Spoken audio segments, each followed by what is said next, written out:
this is the Apple AirTag. AirTag 2. So, why did I buy this? Kasi, madalas akong nawawala ng ng susi ng aking motor. So, pwede ko rin magamit sa susi ng kotse.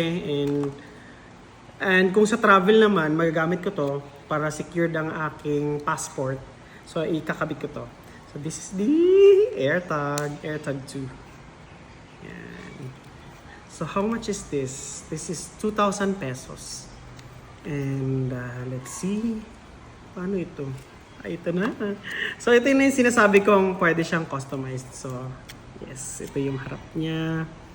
And, ito ang ito ang wala sa physical store. So, ang meron nito, sa online mo lang ito mapapagawa. Free engraving. So, thank you so much. I deserve this.